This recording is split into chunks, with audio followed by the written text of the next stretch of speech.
Assalamualaikum warahmatullahi wabarakatuh.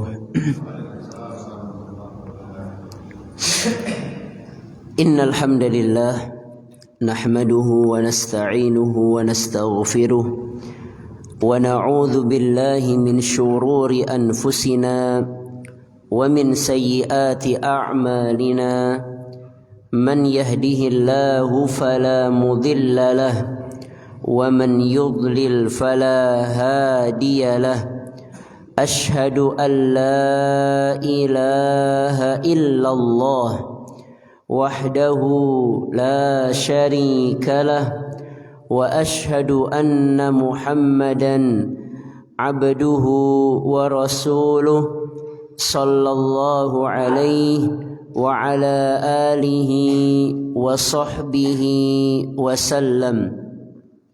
Amma ba'd. Kaum muslimin dan muslimat, bapak-bapak, ibu-ibu, ikhwan dan akhwat yang dimuliakan oleh Allah Subhanahu wa ta'ala. Alhamdulillah, kembali kita melanjutkan pembahasan dari kitab Ashru Qawaid fi Tazkiyatin Nafsi yang ditulis oleh Asy-Syaikh Abdul Razzaq bin Abdul Muhsin Al-Badr hafizahumallahu ta'ala. Nah, sebelum kita melanjutkan pembahasan dari buku ini, ini hanya sekedar masukan saja, sekedar usulan saja. Jadi kan setiap Ahad pekan pertama kita mengkaji kitab ini, Ashru Qawaid. Artinya kajiannya itu bukan tematik, tapi ada kitabnya.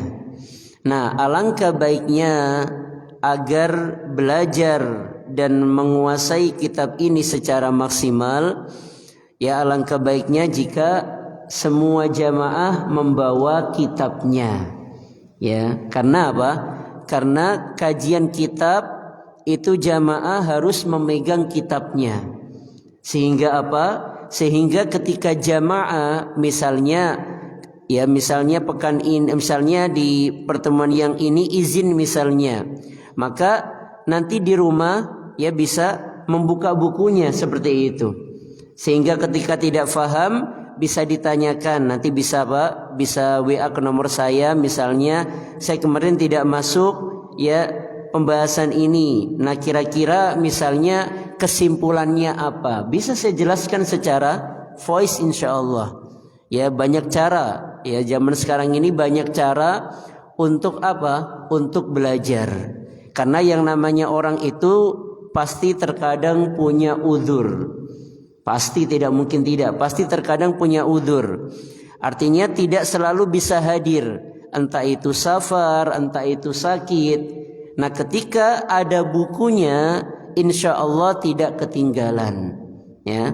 Kemudian kalau semua megang buku, apalagi bukunya berbahasa Arab, maka seperti yang pernah saya sampaikan, metode belajarnya adalah yang pertama kita baca dulu, ini yang bahasa Arabnya kita baca, kita harokatin.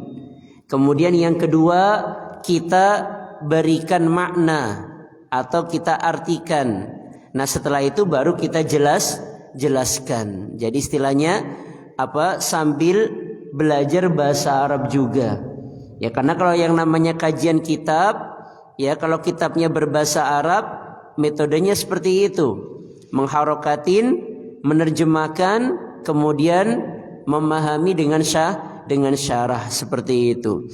Berbeda dengan buku yang langsung berbentuk bahasa Indonesia. Kalau bahasa Indonesia maka tidak perlu mengharokatin dan menerjemahkan. Dan saya tegaskan bahwa di dalam mengkaji kitab itu yang terpenting bukanlah bagaimana cara menyelesaikan buku atau kitab ini, tidak, tapi bagaimana cara memahami secara maksimal dari buku tersebut. Jadi kita tidak buru-buru menyelesaikan materi, tidak. Ya misalnya tidak mengapa, misalnya karena kita mengharokatin, mengartikan kemudian menjelaskan, tidak ada masalah. Misalnya pertemuan ini cuma dapat berapa baris, tidak masalah. Tapi baris yang kita pelajari ini jamaah semuanya faham dan menguasai, bahkan nanti di rumah bisa membaca dengan baik, kemudian bisa menerjemahkan dan faham maksudnya apa. Belajar itu seperti itu. Mau itu kajian, mau itu tablik akbar, selama kajiannya itu memakai kitab atau memakai buku, maka metode belajarnya seperti itu.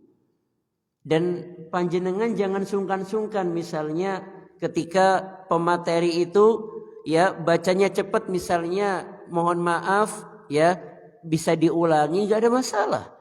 Mohon maaf Ustadz, misalnya ini mungkin bisa diulangi dengan pelan-pelan, nggak ada masalah. Dan itu bukan termasuk tidak beradab, tidak.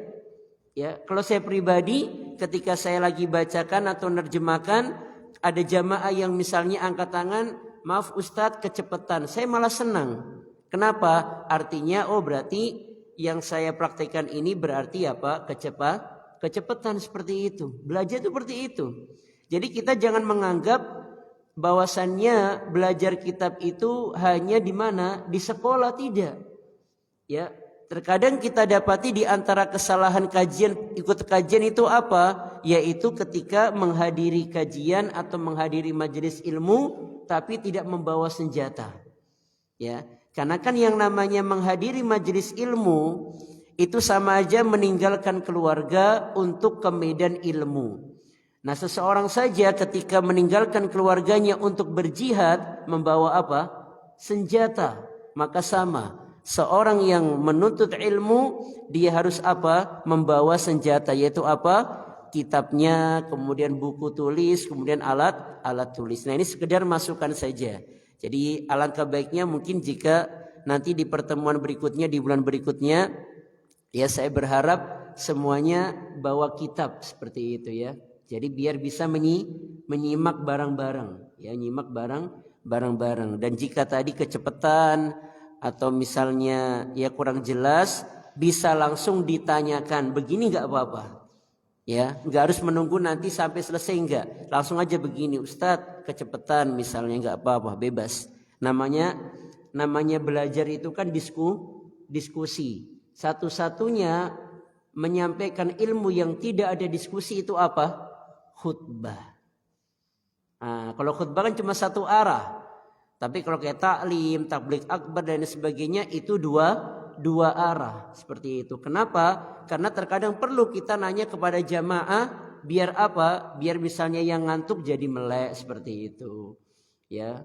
Kemudian mencarikan suasana. Nah, jadi yang namanya pengajian itu belajar. Nah, kalau kita kajiannya itu ada kitab, membahas kitab, maka alangkah baiknya ya semuanya sama-sama menyimak. Karena kurang pas istilahnya misalnya kajian kitab Riyadus Shalihin misalnya, tapi jamaahnya nggak bawa kitab Riyadus Shalihin, lah mau nyimak dari mana, kan seperti itu. Karena kan terkadang ada pemateri yang penyampaiannya cepat, ya, sehingga kadang mau mencatat hadisnya saja ketinggalan terus. Nah, untuk mengantisipasi hal semacam ini, maka jamaah perlu membawa kitabnya seperti itu, ya. Ini hanya masukan saja, ya, agar yang namanya agar kajian atau yang kita pelajari ini betul-betul kita fahami secara maksimal seperti itu. Karena yang tidak pernah lupa itu siapa? Siapakah yang tidak pernah lupa? Hanya Allah. Yang tidak pernah lupa hanya Allah. Rasulullah lupa tidak? Apa tandanya Rasulullah itu lupa? Tandanya apa? Adanya sujud sahwi. Sahwi artinya apa? Lupa. Nah, jadi Nabi sallallahu alaihi wasallam beliau lupa. Jadi yang tidak lupa hanya Allah Subhanahu wa taala. Di sini ada faedah apa? Ada faedah bahwa kalau kita itu pelupa, maka biar yang lupa itu tidak kabur, harus ada apa? Yang dicatat seperti itu, ya. Sekarang kalau nggak bisa mencatat dengan buku tulis, bisa apa? Dengan HP kan seperti itu. Sekarang sudah canggih, masya Allah. Nah ini hanya masukan saja ya seperti itu. Jadi biar yang kita pelajari ini betul-betul maksimal, ya. Karena kita nggak ngejar selesai, ya. Saya nggak ngejar. Ini meskipun ini cuma berapa halaman ya, sedikit, tapi saya tidak ngejar cepat selesai, tidak. Tapi yang saya kejar adalah bagaimana materi yang ada di buku ini tersampaikan dengan maksimal dan jamaah menguasai dan bisa menyampaikan juga kepada orang lain. Nah, kita alhamdulillah sudah selesai dari kaidah yang pertama. Kaidah yang pertama atau cara yang pertama dari cara-cara tazkiyatun nufus. Sekarang kita masuk kepada kaidah yang kedua di halaman 13. Ya. Qala Syekh hafidhahumallahu taala al-qa'idatus tsaniyatu. Al-qa'idatus tsaniyatu, kaidah prinsip dasar cara yang kedua. Jadi kaidah itu ya itu bahasa Arab. Ya kan kita sudah menjadi bahasa Indonesia kaidah itu. Nah, kaidah itu artinya apa ya tadi? Ya, dasar, prinsip, pedoman, landasan seperti itu. Ya. Kalau dalam ilmu nahwu atau ilmu shorof, kaidah diterjemahkan dengan rumus seperti itu. Ya.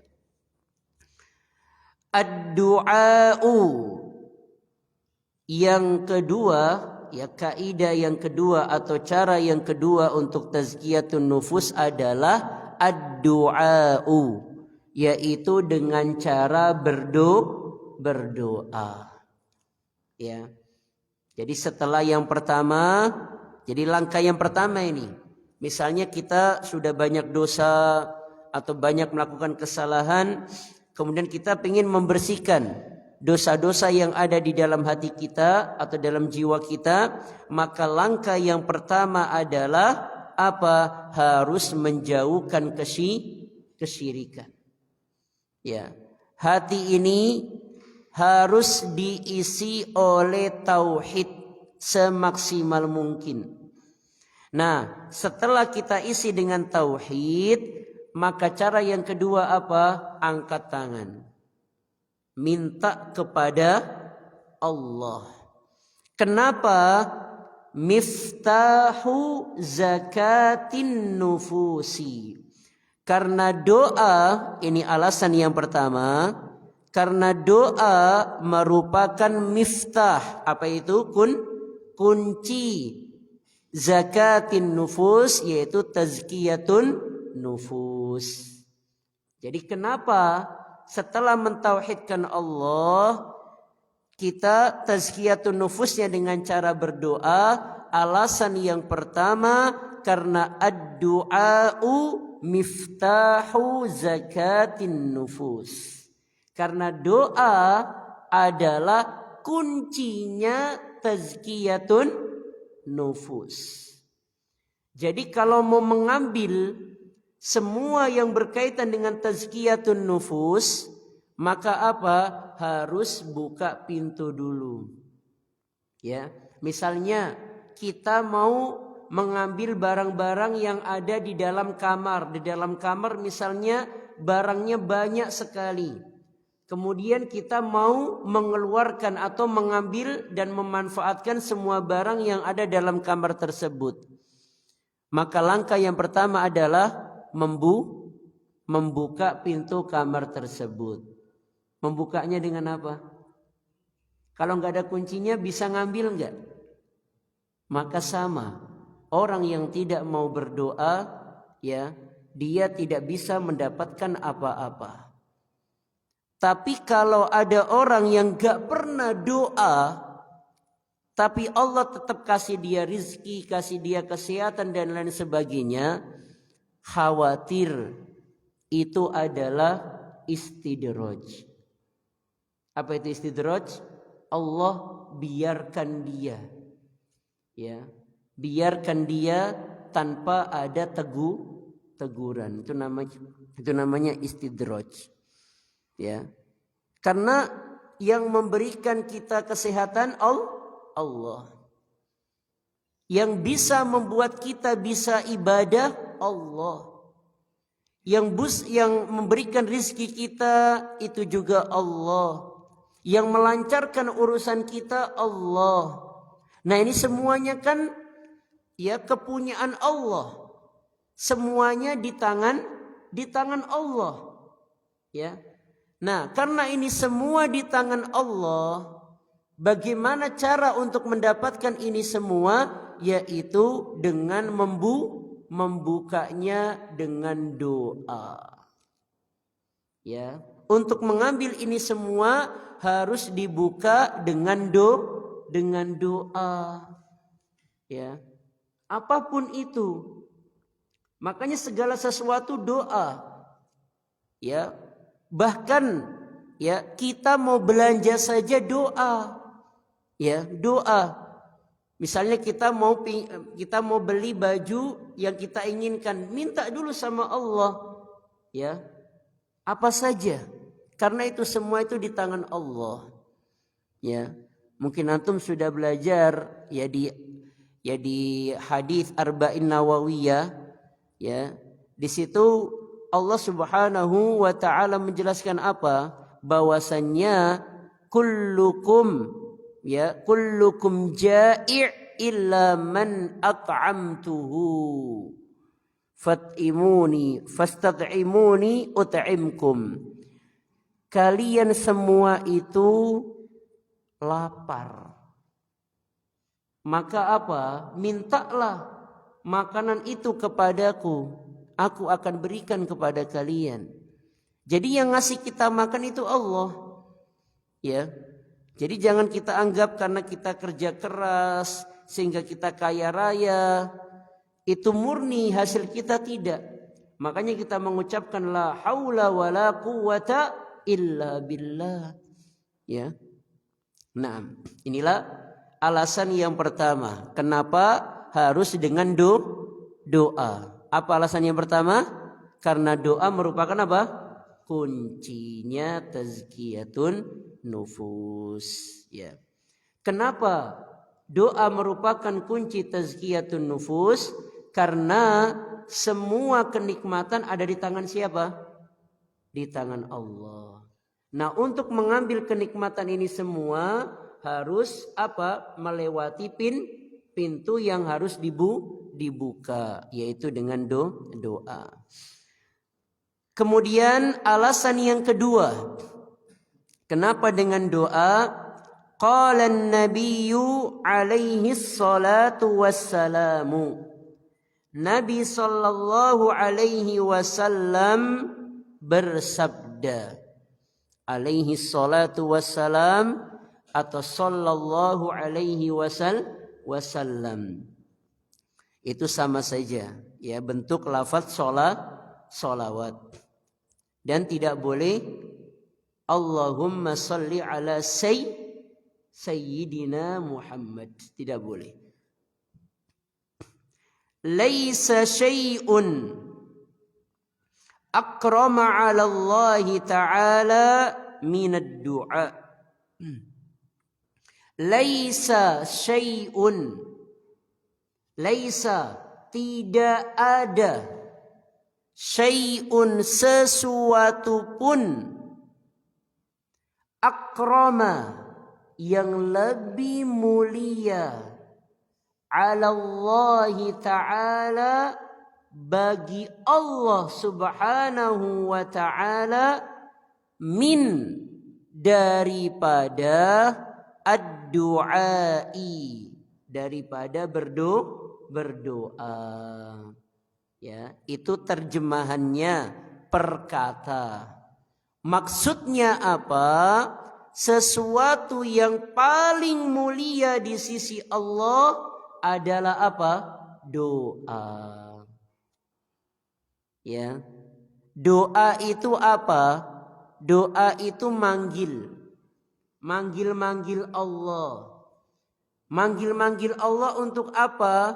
Untuk menolong kita. Manggil-manggil Allah untuk apa? Untuk membantu kita. Manggil-manggil Allah untuk apa? Untuk agar Allah mendengarkan keluh kesah kita. Agar Allah mendengarkan curhatan kita. Doa itu manggil. Da'a yad'u du'a. Da'a artinya menyeru atau memanggil. Ya. Nah, manggil-manggil itu sama dengan apa? Ngemis. Jadi sesuatu yang paling Allah sukai, yang paling mulia di sisi Allah adalah apa? Ngemis-ngemis kepada Allah. Kenapa? Karena kalau orang itu tidak ngemis-ngemis kepada Allah, tandanya tidak butuh kepada Allah. Berbeda dengan ngemis-ngemis kepada manusia tidak boleh. Meminta-minta kepada manusia tidak boleh. Merengek-rengek kepada manusia tidak boleh. Maka menangis, merengek, ngemis itu hanya untuk Allah subhanahu wa ta'ala, bukan yang lainnya. Ketika harga-harga naik, minta sama Allah. Angkat tangan, minta sama Allah. Ketika pemimpin zalim, angkat tangan, curhat sama Allah. Jangan curhat sama teman. Jangan curhat sama orang lain. Curhat sama orang lain tentang pemimpin, presiden, sama dengan menyebarkan aib presiden atau pemimpin, dan gak boleh. Ya. Maka mereka yang kowar-kowar, presiden begini dan begitu, sudah ini belum? Ya, sudah dia adukan kepada Allah belum? Karena ketahuilah bahwa pemimpin yang ada di dunia ini itu semua pilihan dari Allah. Ya. Pilihan dari Allah. Makanya Imam Munawi mengatakan bahwasanya as-sultan dhillur rahman fil ardi. As-sultan, pemimpin. Mau itu pemimpin, ya, pemimpin kajian, mau itu pemimpin perusahaan, pemimpin sekolahan, pemimpin keluarga, pemimpin di daerah, ada Pak RT, Pak RW, ada bupati, ada presiden, ada MUI dan lain sebagainya. Itu semua apa? Dhillur Rahman, merupakan naungan dari Allah, Zat yang maha pengasih, fil ardi, di muka bumi ini. Kenapa kok mereka dikatakan sebagai apa? Dhillur Rahman, sebagai naungan dari Allah. Karena orang-orang kalau mau melapor kepada siapa? Pak RT. Kalau ada apa-apa, ada kejahatan di warga tersebut, lapornya kemana? Ke pimpinan. Memang mau lapor kemana seperti itu? Ya, ini perkataan Imam siapa tadi? Imam Munawi. Kemudian di dalam hadis ya, hadis yang hasan, Nabi Shallallahu Alaihi Wasallam bersabda, hasan itu berarti ya termasuk sahih. Apa? Nabi Shallallahu Alaihi Wasallam bersabda, man ahana sultanallahi fil ardi ahanahullah. Siapa saja yang merendahkan, yang menghina sultanallah, pimpinan yang dipilih oleh Allah, apa? Allah akan ahana, Allah akan menghinakan dia, Allah akan merendahkan dia. Hati-hati, ini hadis, ini Nabi yang mengatakan. Maka pemimpin itu jangan diomongin, diam. Boleh enggak menceritakan tentang kejelekan pemimpin kepada istri? Tidak boleh. Boleh tidak menceritakannya kepada anak-anak? Tidak boleh. Lah bolehnya diceritakan kepada siapa? Kepada siapa? Allah. Ceritakan sama Allah. Karena yang milih siapa? Allah. Ya. Sekarang kita saja misalnya saya memilihkan misalnya imam tarawih di masjid ini misalnya. Misalnya ada santri saya pilihkan untuk jadi imam di sini. Kemudian ternyata apa? Bacaannya salah-salah, amburadul dan lain sebagainya, bikin kekacauan. Ya, kira-kira larinya ke siapa? Siapa yang bertanggung jawab dalam masalah ini? Kan saya. Pasti saya akan ditanyakan gitu. Maka sama, ya. Kalau misalnya ada pemimpin yang gak beres dan sebagainya, adukan sama Allah kan gitu. Ya, sebagaimana tadi santri ini akan diadukan kepada saya misalnya, kok milihnya yang ini dan sebagainya kan gitu. Curhatkan seperti itu. Maka sama, adukan kepada Allah. Ya Allah, ternyata pemimpin yang telah engkau pilih begini, sampaikan kepada Allah. Kan enak, tenang hati. Ya, enggak perlu kowar-kowar di medsos dan lain sebagainya, enggak perlu. Ya, makanya apa? Orang yang bertakwa, orang yang mentauhidkan Allah, la khaufun alaihim wa lahum yahzanun. Ya, harga-harga naik, la khaufun alaihim, enggak takut dan enggak sedih. Kenapa? Ya, karena Allah Maha tahu. Karena yang menentukan harga itu Allah. Ya, maka saya minta sama Allah. Kalau minta diturunkan dengan cara yang tidak baik, maka itu sama aja ngemis dan gak boleh. Nikmat. Inilah nikmatnya belajar. Jadi kita semakin tahu, ya. Kalau kita semakin tahu, maka kita semakin takut kepada Allah Subhanahu wa ta'ala. Bayangkan, ngemis Allah jadikan sesuatu yang paling mulia di sisi Allah. Ngemisnya tapi kepada Allah. Ya. Nangis misalnya, nangis ya sama apa? Curhat sama Allah. Nah, sekarang coba bapak-bapak ini, ya, kalau misalnya istrinya kelakuannya luar biasa, ya, ngadunya ke siapa? Ke orang tuanya atau cerita ke teman? Jangan, langsung sama Allah. Istri juga sama. Ya, kalau bapak-bapak itu lagi ya ngeyel ya, kemudian ngelakuin ini dan itu misalnya tidak disukai, langsung angkat tangan sampaikan kepada Allah. Karena yang memilih suami istri tersebut adalah Allah. Yang memilih wanita itu sebagai istri dari laki-laki tersebut juga Allah. Adukan sama Allah. Gak perlu adukan ke bapaknya, ke ini gak perlu. Adukan sama Allah. Ya, tapi setelah diadukan udah jangan marah lagi. Ya. Misalnya istri ini lagi jengkel sama suami. Udah adukan sama Allah. Setelah adukan sama Allah udah sama suami biasa-biasa aja. Jangan mengadu sama Allah masih marah saja. Ya, masih nyuekin suami saja. Ini enggak benar. Jadi setelah curhat kepada Allah, hati tenang. Jangan marah lagi seperti itu. Adukan sama Allah. Ya, sama. Istri juga ngeyel, adukan sama Allah, kan nikmat. Anak kok sulit ya, sulit diberitahu, kok pergaulannya sama anak yang gak baik, adukan sama Allah. Karena anak itu titipan siapa? Allah Subhanahu wa taala. Karena yang punya semua yang ada di dunia ini itu kepunyaan Allah. Kendaraan misalnya mogok terus, jangan dimarahin kendaraannya.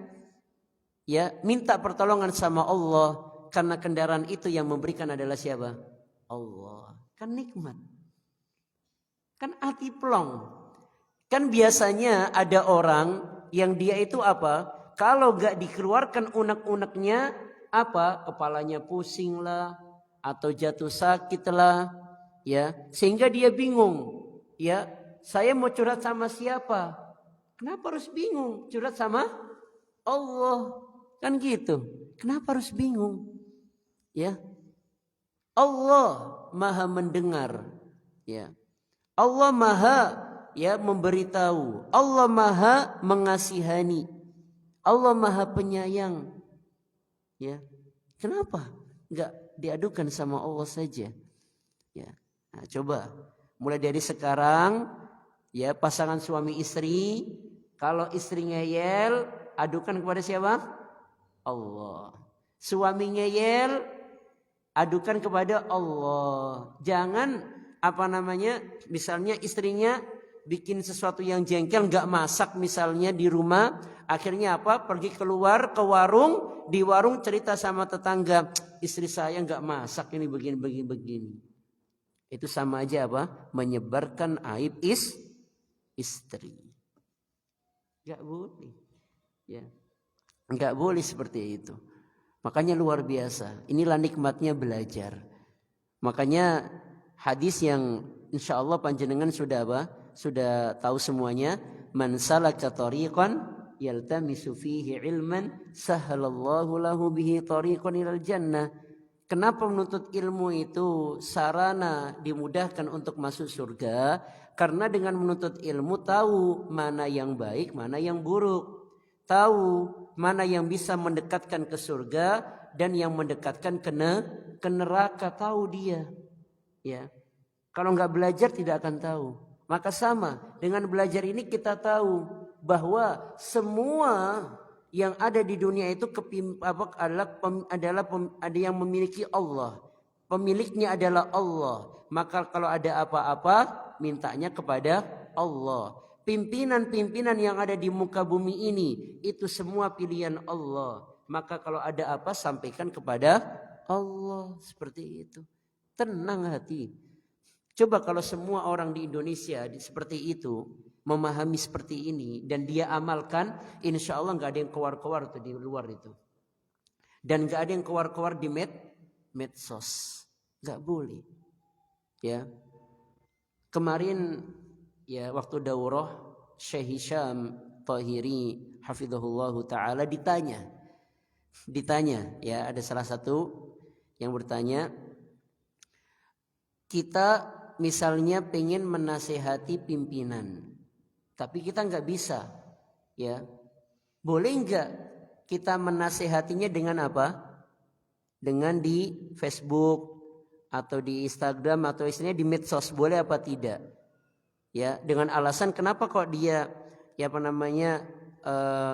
menasehatinya di medsos, karena kalau nasihati secara langsung tidak bisa. Ya, maka jawaban beliau apa? Tidak boleh. Kenapa? Kalau ingin menasihati itu kirim apa? Langsung kirim WA kepada yang bersangkutan atau kepada orang yang dipilih untuk apa? Untuk menyampaikan pesan-pesan kepada pimpinan seperti itu. Kalau di medsos semua orang tahu, ya apa tidak? Sehingga apa? Kita sama dengan menyebarkan aib pimpinan. Enggak boleh dengan alasan seperti itu, enggak boleh tetap, ya. Kalau memang enggak bisa gimana? Enggak bisa nasihati, ya udah doakan. Ya. Sampaikan kepada Allah seperti itu. Ya. Nah, jadi enggak usah berkoar-koar di di medsos. Nah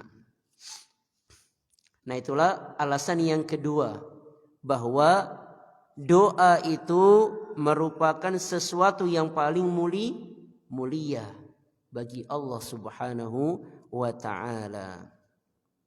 Kemudian alasan yang ketiga, faddu'a'u min afdalil ibadati indallahi azza wa jal. Doa merupakan ibadah yang paling afdal di sisi Allah. Ya, ini alasan yang keberapa? Yang keberapa? Yang ketiga, bahwasanya doa adalah ibadah yang paling afdal di sisi Allah Subhanahu wa ta'ala. Kenapa? Yang pertama, li'anna fihi, karena fihi, di dalam doa, izharan lil ajzi. Alasan yang pertama, karena di dalam berdoa itu izharan, menampakkan. Ya, menampakkan apa? Lil ajzi, bahwa dia itu ajiz, lemah. Ya, dia menampakkan kepada Allah kalau dia itu lemah. Karena dia lemah, maka dia butuh pertolongan. Waliftiqari, dan menampakkan iftiqar, butuh. Tadi ajiz, lemah, iftiqar, butuh. Makanya fakir artinya apa? Butuh. Fakirun artinya orang yang butuh. Mungkin terkadang jamaah pernah membaca sebuah buku ya bahasa Indonesia, kemudian ditulis oleh fakir kepada Allah. Maksudnya apa? Orang yang butuh kepada Allah. Ya, fakir artinya butuh. Wattazalluli, dan menampakkan apa? Kerendahan. Merendah di sisi Allah Subhanahu wa ta'ala. Dan tadzallul juga bisa diartikan dengan hina. Ya, hina. Artinya apa? Dia menghinakan diri di hadapan Allah. Tidak sombong kepada Allah. Walinkisar. Inkisar itu kata aslinya artinya adalah pecah. Pecah. Maksudnya apa? Hancurnya keadaan dia atau hancurnya hati dia. Misalnya apa? Istri mendengar suaminya begini dan begitu, hatinya hancur. Maka larinya kemana? Ke Allah.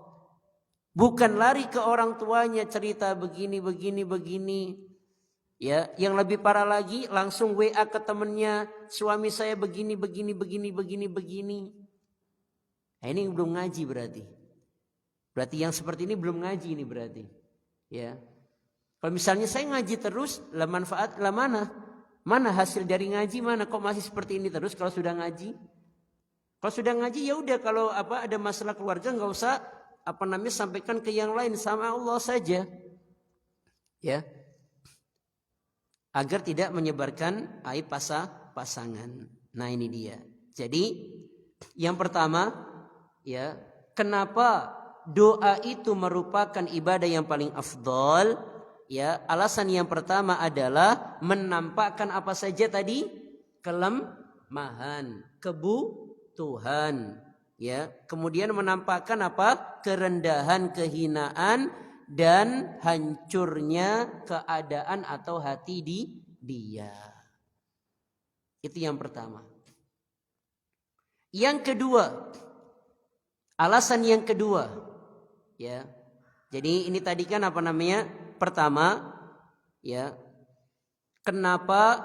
tazkiyatun nufus setelah tauhid dengan doa. Yang pertama karena doa kunci tazkiyatun nufus. Yang kedua, doa merupakan sesuatu yang paling mulia di sisi Allah. Yang ketiga, doa itu merupakan ibadah yang paling afdal. Nah, berikutnya ini menjelaskan tentang apa? Kenapa doa itu merupakan ibadah yang paling afdal. Nah, yang pertama tadilah menampakkan tadi itu semua.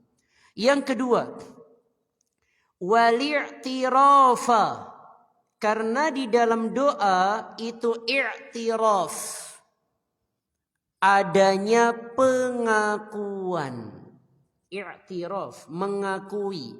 Mengakui apa? Biquwatillahi azza wa jal, mengakui bahwa Allah azza wa jal maha kuat.